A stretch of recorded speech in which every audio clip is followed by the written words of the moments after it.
ായിട്ട് ഒരു ദിവസം പോലും മുടങ്ങാണ്ട് കഴിച്ചുകൊണ്ടിരിക്കുന്ന ഒരാളാണ് ഹാരിസ് പത്മനാഭ സാർ. ഇത് നിങ്ങൾക്കെല്ലാം സാക്ഷ്യമാണ്. ലിവർ സിറോസിസ്, ഫാറ്റി ലിവർ, മഞ്ഞപ്പിത്തം നിങ്ങൾക്ക് കഴിച്ചാൽ മാറിക്കിട്ടും. ഞാൻ പത്മനാഭ സാർ സ്റ്റാർ അച്ചൂരാണ് തൃശ്ശൂരിൽ നിന്ന് വന്നിരിക്കുന്നു. സാറിൻ്റെ ക്ലബിൽ ഒരു ചേട്ടനുണ്ട്, ജോയ് സാർ. എത്ര വയസ്സാണ് ജോയ് സാറിന്? 79 വയസ്സുള്ള ജോയ് സാർ സജീവമായിട്ട് ആർസി ചെയ്യുന്നതിന് കാരണം എന്താണെന്ന് സാറ് പറയും. സാറിനെ ഞാൻ പ്രത്യേകം ക്ഷണിക്കുന്നു. Welcome sir. നമസ്കാരം. സൗണ്ട് അടുപ്പിച്ചു നമസ്കാരം. എൻ്റെ പേര് പത്മകുമാർ. ഞാൻ RCMൽ വന്നിട്ട് 5 വർഷത്തോളമായി. ഈ 5 വർഷം ഞാൻ നമ്മുടെ അസോസിയേറ്റ് ബൈസിൽ ചോദിക്കുന്ന ചോദ്യം ഞാൻ ചോദിക്കുന്നുണ്ട്. നമ്മൾ RCMനെ എങ്ങനെയാണ് നിങ്ങൾ ഏറ്റെടുത്തിരിക്കുന്നത്? ഇത് വളരെ ഇമ്പോർട്ടൻ്റ് ആയ ചോദ്യമാണ്. RCMനെ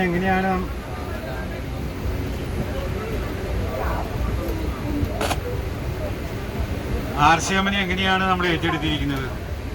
ഇത് വളരെ ഇമ്പോർട്ടൻ്റ് ആയ ചോദ്യമാണ്. അതുകൊണ്ട് ഞാൻ ചോദിക്കുന്നത് എങ്ങനെയാണെന്ന് ഓരോരുത്തർ പറഞ്ഞാൽ മതി. പറയണം, അവിടെ നിന്ന് തുടങ്ങണം. അതുകൊണ്ടാണ് മരുന്നൊക്കെ അവിടെ നിൽക്കട്ടെ.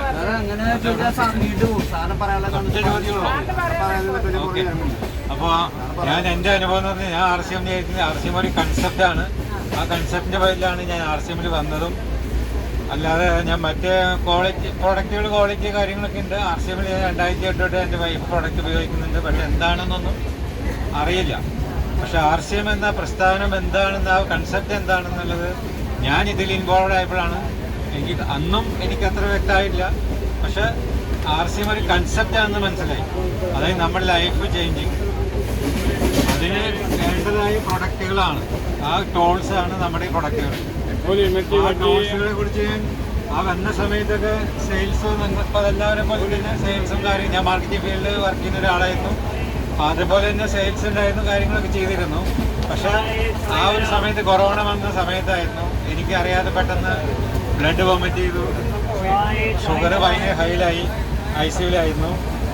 പക്ഷേ ദൈവാധീനം കൊണ്ട് കുഴപ്പമൊന്നും ഉണ്ടായില്ല. അതിന് ശേഷം ഞാൻ എന്തായാലും മരുന്നുകൾക്ക് റിക്കവർ ചെയ്യാൻ പറ്റില്ല എന്ന് എനിക്ക് നല്ല ബോധ്യം ഉണ്ടായിരുന്നു. അതിനുശേഷമാണ് ഞാൻ എൻ്റെ പ്രസ്ഥാനത്തിൽ വിശ്വസിക്കാൻ തുടങ്ങിയത്. ആ പ്രസ്ഥാനത്തിൽ വരുന്നപ്പോൾ ന്യൂട്രീഷൻ കാര്യങ്ങളെക്കുറിച്ച് ഞാൻ പഠിക്കാൻ തുടങ്ങി. ആ കോഴ്സ് അറ്റൻഡ് ചെയ്തു. അന്നും എൻ്റെ ലൈഫ് മുന്നോട്ടാണോ പിന്നോട്ടാണോ എനിക്കറിയില്ല. പക്ഷെ അന്ന് ഞാൻ കോഴ്സുകൾ പഠിച്ചു. അതിന് കൂടുതൽ കാര്യങ്ങൾ പഠിച്ചെടുക്കാൻ തുടങ്ങി. അതിലൂടെ ഞാൻ ഒരു സർട്ടിഫൈഡ് ന്യൂട്രീഷൻ എന്ന് എനിക്ക് പറയാൻ പറ്റും. അത് തന്നെയാണ് എൻ്റെ ലൈഫിനെ ഞാൻ മാറ്റിയത്. അതിലൂടെ ഞാൻ കൃത്യമായിട്ട് കാർബോഹൈഡ്രേറ്റിൻ്റെ അളവ് കുറച്ചു.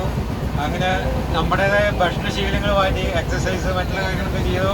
ഈ പ്രൊഡക്റ്റുകളെല്ലാം പ്രോപ്പറായിട്ട് കഴിക്കാൻ തുടങ്ങി. അങ്ങനെ ഹോസ്പിറ്റലിൽ 1 മാസം കഴിഞ്ഞപ്പോൾ ഇൻസുലിനൊക്കെ തുടങ്ങിയത് 13.5 എൻ്റെ HbA1 ടെസ്റ്റ്. ആ ഒരു 500-600 മേലെ ഷുഗർ ഉണ്ടായിരുന്ന ഒരാളാണ്. ഞാൻ അറിഞ്ഞിരുന്നില്ല. പക്ഷെ അതിനുശേഷം ഞാൻ കൃത്യമായ ഫോളോഅപ്പ് ചെയ്തതോടുകൂടി 3 ആഴ്ച കഴിഞ്ഞതോടുകൂടി എൻ്റെ ഷുഗർ വന്ന് 7.5 വന്നു. ഇപ്പോൾ ഡോക്ടർ ചോദിച്ച ഒരു കാരണവശാലും ഇത് സംഭവിക്കാൻ പറ്റുന്ന ടെസ്റ്റ് റിപ്പോർട്ട് തെറ്റായിരിക്കുന്നതാണ്. ഞാൻ ഒന്നുകൂടി ചെക്ക് ചെയ്ത് ഞാൻ പറഞ്ഞു, ഞാൻ ഇപ്പോൾ സാറിന് സംശയമാണ് വേറെ എന്തെങ്കിലും കഴിച്ചോന്ന്. ഞാൻ പറഞ്ഞു ഞാൻ കഴിക്കുന്നുണ്ട്, ഞാൻ കഴിച്ച പ്രൊഡക്റ്റ് എൻ്റെ കയ്യിലുണ്ടായിരുന്നു. ഞാൻ പറഞ്ഞു കൊടുത്തു ഇന്ന സംഭവങ്ങളാണ്. കൃത്യമായ ഭക്ഷണ കാര്യങ്ങളിലും കാർബോഹൈഡ്രേറ്റിൻ്റെ അളവ് കുറച്ചുകൊണ്ട് മറ്റുള്ള കാര്യങ്ങളൊക്കെ കൃത്യമായി ഫോളോഅപ്പ് ചെയ്തു. ഇപ്പോൾ സാറ് പറഞ്ഞു നിങ്ങൾക്ക് റിസൾട്ട് കിട്ടുന്നുണ്ടെങ്കിൽ ദാറ്റ്സ് ഓക്കെ. പക്ഷെ മറ്റുള്ള പ്രൊഡക്റ്റുകളെ കുറിച്ച് എനിക്ക് പറയാൻ അറിയില്ല. പക്ഷെ സാറിന് റിസൾട്ട് ഉണ്ടെങ്കിൽ ഓക്കെ. പക്ഷെ 1 മാസം കൂടി കഴിഞ്ഞു. ആ 1 മാസം കഴിഞ്ഞപ്പോൾ എനിക്ക് 5.1 ഷുഗർ വന്നത്. അതായത് നോർമൽ അവസ്ഥയിലേക്ക് വന്നു. ഞാൻ അന്നൊരു തീരുമാനം എടുത്തു. ബയോജിനെ കുറിച്ച് ഞാൻ പഠിച്ചു. പക്ഷേ ഫാറ്റി ലിവറിൻ്റെ കാര്യങ്ങളെ കുറിച്ചുള്ള കൃത്യമായ ആ ബയോളജിൻ്റെ ക്ലാസ്സുകളിലേക്ക് കൃത്യമായിട്ട് മനസ്സിലാക്കിയിരുന്നു.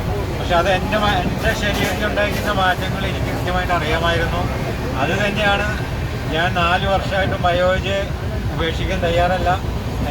എൻ്റെ ലൈഫിൽ ഞാൻ ബയോളജി കണ്ടിന്യൂസ് കഴിക്കും. കാരണം എന്തുകൊണ്ടെന്ന് വെച്ച് കഴിഞ്ഞാൽ ഇത് കൊടുക്കുന്ന ആൾക്കാർ ഇത് എത്ര നാൾ കഴിക്കണമെന്ന് എല്ലാവരും ചോദിക്കുന്ന ചോദ്യമാണ്. പക്ഷെ ഞാൻ മനസ്സിലാക്കിയത് എൻ്റെ ഫുഡാണ്, ഇത് എൻ്റെ ആരോഗ്യമാണ്. അതാണ് ഞാനിത് ഏറ്റെടുത്തിരിക്കുന്നതും. ആ കൺസെപ്റ്റിലൂടെ മുന്നോട്ട് കൊണ്ടുപോയി എൻ്റെ ഫാമിലി അടക്കം. ഫാമിലിക്കും എൻ്റെ മോൾക്ക് PCOD പ്രശ്നങ്ങളുണ്ടായിരുന്നു, വൈഫിന് ഫൈബ്രോയിഡിൻ്റെ പ്രശ്നങ്ങളുണ്ടായിരുന്നു. ഇതെല്ലാം ഇതിലൂടെ മാറിയതാണ്. തൈറോയിഡിൻ്റെ പ്രശ്നങ്ങൾ, ഇതെല്ലാം എനിക്ക് മാറ്റാൻ കഴിഞ്ഞു. ഇന്ന് ഞാൻ മറ്റുള്ളവരെ കൗൺസിലിംഗ് ചെയ്ത് അവർക്ക് വേണ്ട കാര്യങ്ങൾ ഞാൻ പറഞ്ഞു കൊടുക്കുന്നുണ്ട്. 50,000-60,000 രൂപയുടെ പ്രൊഡക്റ്റ് ഞാൻ മാസം വിൽക്കുന്നുണ്ട്, ന്യൂട്രിചാർജ് പ്രൊഡക്റ്റ് തന്നെ. അപ്പോൾ ഇത് എല്ലാവർക്കും ഒരു അവസരമാണ്.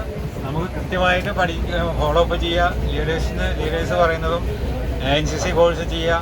അതുമാത്രമല്ല, നമ്മൾ കുറച്ച് എക്സ്പീരിയൻസ് വേണം. സ്വന്തമായിട്ട് ഈ പ്രൊഡക്റ്റുകൾ നമ്മുടെ കോൺഫിഡൻറ്റ് കിട്ടണമെങ്കിൽ നമ്മൾ സ്വന്തമായിട്ട് ഈ പ്രൊഡക്റ്റ് യൂസ് ചെയ്യണം. ആ യൂസ് ചെയ്താൽ മാത്രമേ നമുക്ക് സംശയത്തിന് യൂസ് ചെയ്തിട്ട് കഴിഞ്ഞാൽ നമുക്ക് റിസൾട്ട് കിട്ടില്ല. ആ കോൺഫിഡൻറ്റ് കിട്ടുന്നതോടുകൂടി യൂസ് ചെയ്ത് കഴിഞ്ഞാൽ നമുക്ക് മറ്റൊരാൾക്ക് തീർച്ചയായിട്ടും പറഞ്ഞു കൊടുക്കാൻ പറ്റും. അതിൻ്റെ ഒരു എക്സ്പീരിയൻസ് നമുക്ക് ഷെയർ ചെയ്യാൻ പറ്റും. അതിനോടൊപ്പം ഞാൻ പറഞ്ഞില്ല, ജോയ് സാർ എൻ്റെ കൂടെ വന്നതാണ്. പാർക്കിൻസൺസ് ഉണ്ടായിരുന്നു, ഹാർട്ടിന് 3 സ്റ്റഡ് ഇട്ടുള്ള ആളാണ്. ആൾ പുറത്തേക്ക് വന്നിരുന്നില്ല. ആ ആളെയാണ് ഞാൻ 1 മാസം കൊണ്ട് ആൾ പുറത്തേക്ക് ഇറങ്ങാൻ നോക്കി. ഇന്ന് 1 വർഷമായിട്ട് ഫുൾ ടൈം RCM ഞങ്ങളുടെ കൂടെയുണ്ട്. അതുപോലെ തന്നെ വിൽസൺ സ്ട്രോക്ക് വന്ന് കിടന്നിരുന്ന ആളാണ്. ആളുടെയും പ്രശ്നങ്ങളില്ല, ആളെല്ലായിടത്തേക്കും ആക്റ്റീവാണ്. അപ്പോൾ ഇതൊക്കെ എനിക്ക് കാണിച്ചു കൊടുക്കാൻ പറ്റുന്ന മാതൃകകളാണ്. ഇത് നമുക്കെല്ലാവർക്കും ഇതിൻ്റെ ഒരു സാധ്യതയുണ്ട്. അത് നല്ലവണ്ണം ഉപയോഗിക്കുക. ജയ് RCM.